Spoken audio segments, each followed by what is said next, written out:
Hello, this is Yogeshwar 7000 again, and I'm back with my series on stories from the Puranas, which is creation 2. So, people who've not watched my earlier video on creation, please refer to that.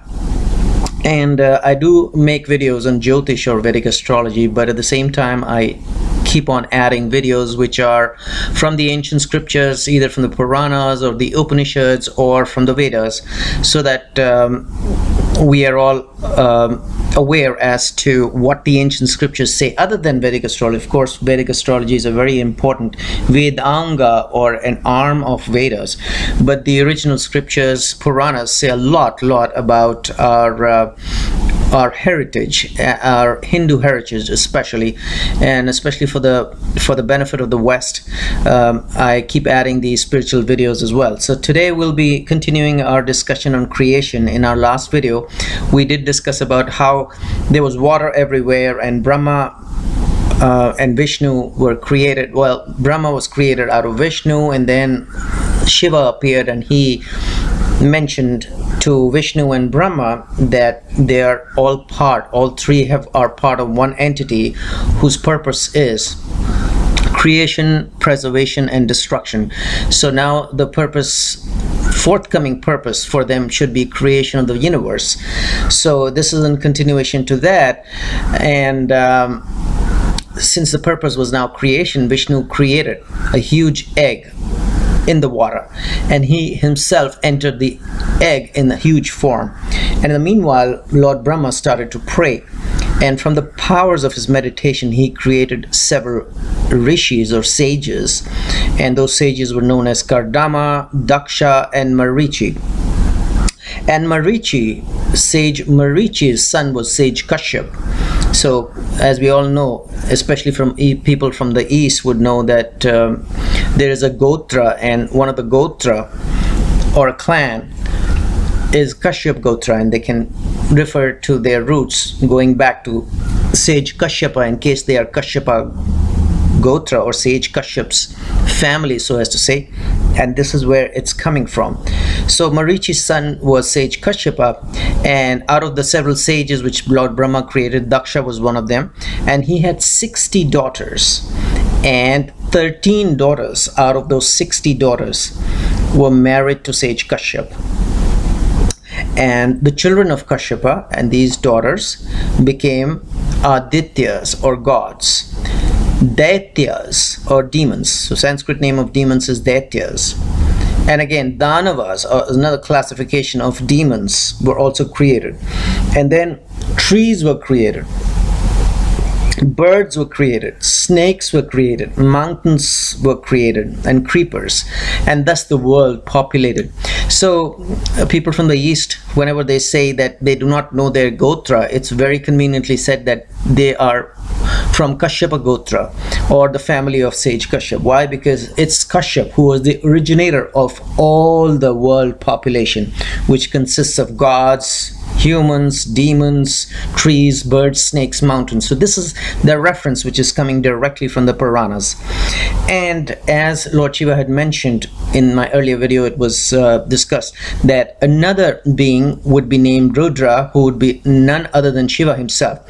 So he was born as well from Brahma. So the originator of Rudra is from Brahma. Rudra appeared from Brahma, not Shiva. So there's a slight distinction here we have to remember. And Rudra lived on Mount Kailasha. So there's no distinction between Rudra and Shiva. They're one and the same thing. It's a form of Shiva. But then the distinction is that Shiva appeared in the form of the linga, as you would have seen in my earlier video. And here Rudra, which is none other than Shiva, actually was born from Brahma. So there's a slight distinction here between Rudra and Shiva, although they are one and the same thing. And Rudra lived on Mount Kailasha. And one of Daksha's daughter, out of the 60 daughters, one of the daughters, who was named Sati, was married to Rudra. So a lot of people sometimes have this distinction that Sati was born to Shiva. Of course, Rudra is another form of Shiva, but technically speaking, it was Rudra who was married to Sati, Daksha's daughter. And Rudra did live on Mount Kailasha, and Rudra was created by Brahma. So he was not already there in the form of a linga, as we've discussed in our earlier video. But the father-in-law and son-in-law did not like each other, meaning which sage Daksha and Rudra did not like each other. And Daksha arranged a fire sacrifice. However, he did not invite Rudra to attend the sacrifice. And although Sati was not invited, she went to attend the ceremony, in spite of the fact that Rudra had warned her not to go and attend that ceremony. However, when she went there, she got insulted, seeing that everybody else was invited and Rudra was not invited. Lord Rudra was not invited, and she committed suicide. She actually jumped into that same fire, that sacrificial fire, or the ceremonial fire which was there. And this was in protest of being insulted and not having sage Daksha inviting Rudra to attend the ceremony, although all the other gods and kings and everybody's sages were invited.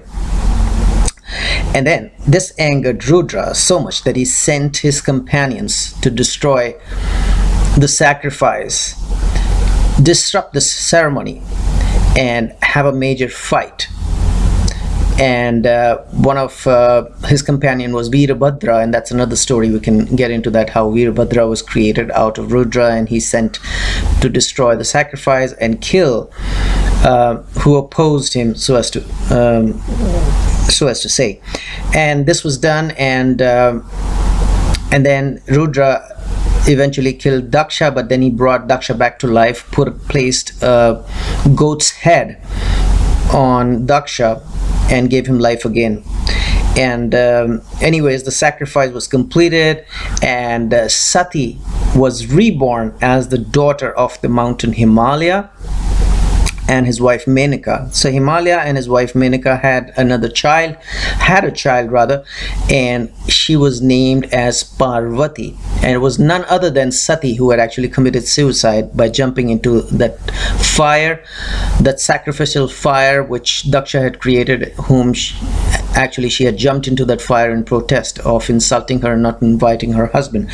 So this is the story that this is the story of how Parvati was born, and this is not just a fictional story. This is coming directly from the Puranas, so we have to have firm faith and believe in it. And then again, when Parvati was born, she was married again to Rudra, or in other words, you can even say Shiva. So this was a little continuation of my series on the stories from the Puranas on creation, and we'll be discussing more on the Puranas in our forthcoming videos. In the meanwhile, stay tuned. Hopefully you enjoyed this video. In the meanwhile, I will recommend subscribe to my channel, check out my website. There is a link below, and I'll see you with an interesting topic very soon. It could be from Jyotish, it could be from spiritual stories, it could be from the Puranas, the Vedas, whatever seems interesting will keep coming. Keep watching. Good luck.